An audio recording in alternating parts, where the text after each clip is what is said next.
When most people think of pirates, they imagine hulking, fearsome men with names like Blackbeard or Long John Silver. Although the vast majority of pirates throughout history have been male, one of the most famous and feared pirates who ever lived was Ching Shih, a young Cantonese woman who became the ruler of one of the largest pirate fleets in history, and the mastermind behind a floating criminal empire so powerful that even the Chinese military couldn't stop it. We don't know much about her early life, except that at one point she worked at a brothel in Canton. In 1801, Ching Shih married a pirate commander named Ching Shih and soon ruled by his side as he expanded his empire, unifying countless small scattered crews of pirates into an organized and increasingly powerful coalition.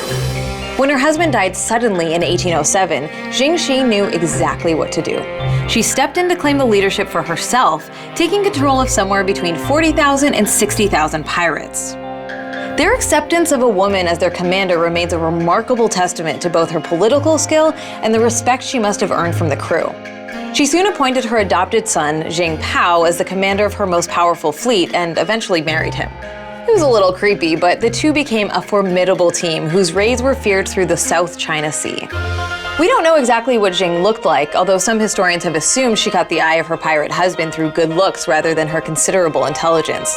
While there are many flamboyant but dubious accounts invented by Western writers of a gorgeous goddess wielding swords and wearing glittering battle gear covered in gold and dragons, more reliable texts describe Ching Shih as a good military strategist, a strict disciplinarian, and an excellent businesswoman. Although she rejected many traditional ideas about what women could and couldn't do, other rules were extremely important, namely those enforced on her ships.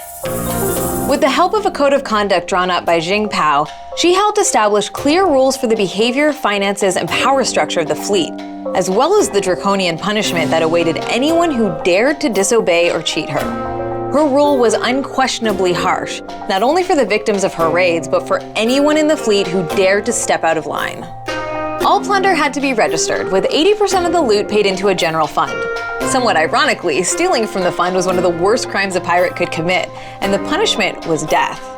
As one observer noted, Ching Shih's strict and often lethal reaction to misbehavior kept the crew very honest, and the pirates under her command took great care to behave themselves well.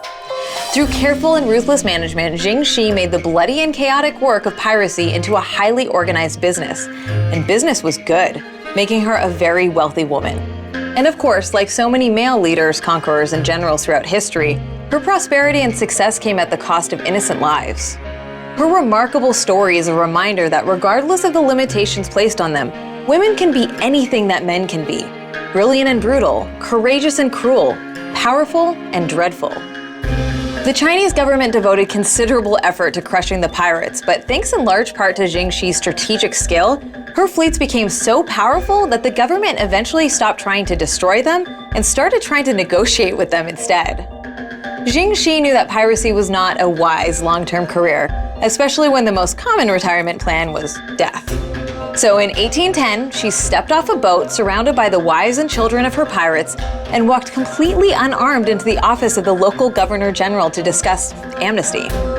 With a fearsome floating army at her back, Ching Shih negotiated a very good deal.